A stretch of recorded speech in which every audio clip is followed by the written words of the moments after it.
درېیمه پوښتنه چې دغه د شک ورځې روژه ده چې دا د شک ورځې روژه څنګه اسلام کې شته نشته؟ اول خو باید دا د شک ورځ دا موږ وپېژنو. د شک ورځ دا 13 د شعبان ده. د شعبان میاشت د رمضان نه وړاندې یوه میاشت دې ته د شعبان میاشت وایي. صحیح شوه؟ دا چې کله 13 راسي نو دلته د خلکو شک جوړېږي چې آیا دا 13مه ورځ دا به د رمضان وي او که به نه وي. ځکه کله ناکله په اسمان کې وریځي که نه، نو د خلکو شک پیدا شي. ځکه اسمانونو کې وریځي نو د رمضان میاشت ونه لیدل شي. صحیح شوه؟ نو چې ونه لیدل شوه موږ تاسو ته دین دا خبره کړې چې تاسو روژه مه نیسئ، ځکه دلیل درسره نشته که نه. الله جل جلاله فرمایي فمن شهد منکم الشهر فلیصم. چاته چې د رمضان میاشت په یقیني ډول باندې معلومه شوه، رمضان میاشت ورته راغله، بیا دې دی روژه ونیسي. مخکې له وخت نه څوک روژه نشي نیوی که نه.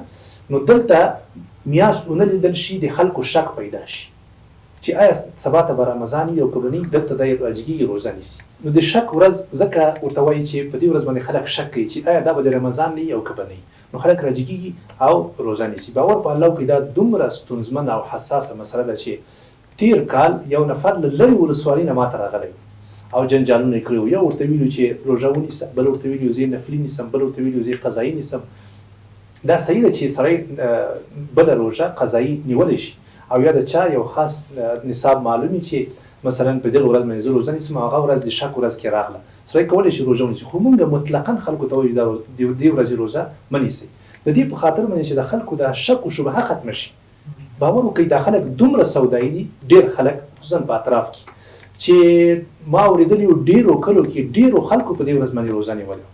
حال دا ده چې نبي علیه الصلاة والسلام موږ ته په وضاحت سره ویلي دي چې صوموا لرؤیته، تاسو روژه ونیسئ کله چې تاسو سپوږمۍ ولیدله. څومره واضحه ده که نه؟ صوموا لرؤیته، تاسو چې کله سپوږمۍ ولیدله نو بیا روژه ونیسئ. وافطروا لرؤیته، کله چې تاسو بیا سپوږمۍ ولیدله نو بیا تاسو فطر وکړئ، یعنې اختر وکړئ.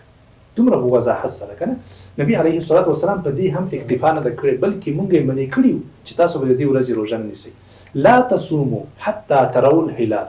نبي علیه الصلاة والسلام فرمایي چې مه نیسئ روژه، مه نیسئ روژه تر څو پورې چې تاسو سپوږمۍ نه لیدلي.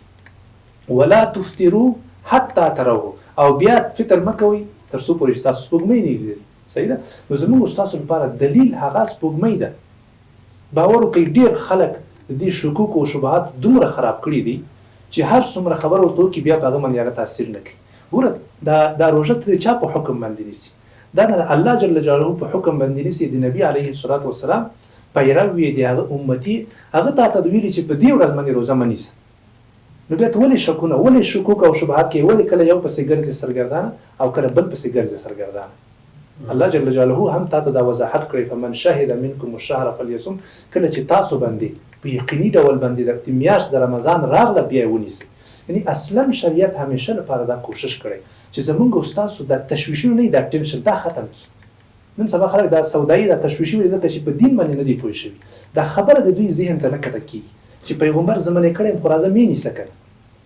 چې کله دی په دې شکوکو کې وغورځېږي پلانکي نیولې وه پلانکي نه ونیولې. باور وکړئ داسې یو عجیبه حدیث ده، دا تېر حدیث چې ما ویلي دا په صحیحینو کې راغلي دي، ضعیف احادیث هم نه دي.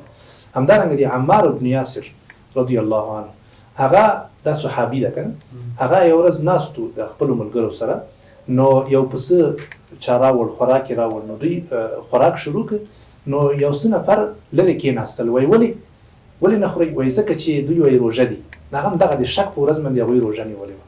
هغه ورته وویلې وایي من صام یوم الشک فقد عصى ابا القاسم صلی الله علیه وسلم. وایي که چا د دې ورځې روژه ونیوله، د شک د ورځې روژه یې ونیوله، په حقیقت کې د عصیان وکړه، نافرماني وکړه د پیغمبر علیه الصلاة والسلام.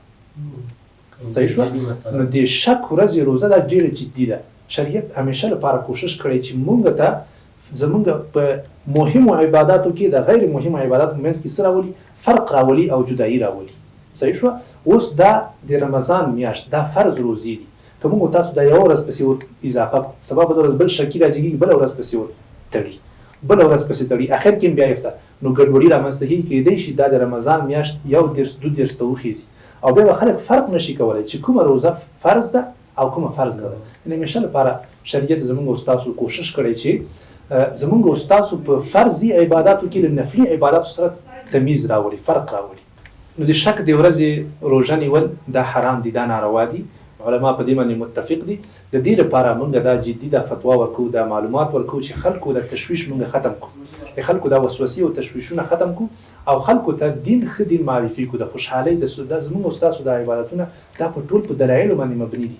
د ځان نه څوک عبادت نشي کولی. نو زما ټولو ورونو نه دا درخواست ده چې په دې ورځ باندې موږ نفلي روژه منیسئ، ځکه خلک په حقیقت کې داسې روژه په دې نیت باندې نشي ویل کېدی شي دا به د رمضان نورو ورځو کې روژې نه نیسي، په دغه ورځ باندې نیسي.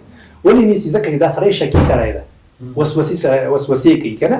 نو موږ ورته په دې جدي ډول باندې وایو چې موږ نفلي روژه منیسئ، موږ قضایي اسم منیسئ، د دې لپاره چې دا خبره ختمه شي، دا دروازه د شکوکو او د وسوسو ختمه شي. نبي علیه الصلاة والسلام باندې تا ایمان راوړی، هغه ته منې کړی. صحابه کرامو قول مې هم درته نقل کړ چې هغوی ویلي څوک چې په دې ورځ باندې روژه نیسي هغه د پیغمبر علیه الصلاة والسلام نافرماني کوي. نو د پیغمبر علیه الصلاة والسلام نافرماني مه کوئ او د الله جل جلاله دین ته په رښتیا سره غاړه کېږدئ، تر څو الله جل جلاله د رمضان او د عبادتونو تاسو نه په ښه طریقه باندې قبول کړي.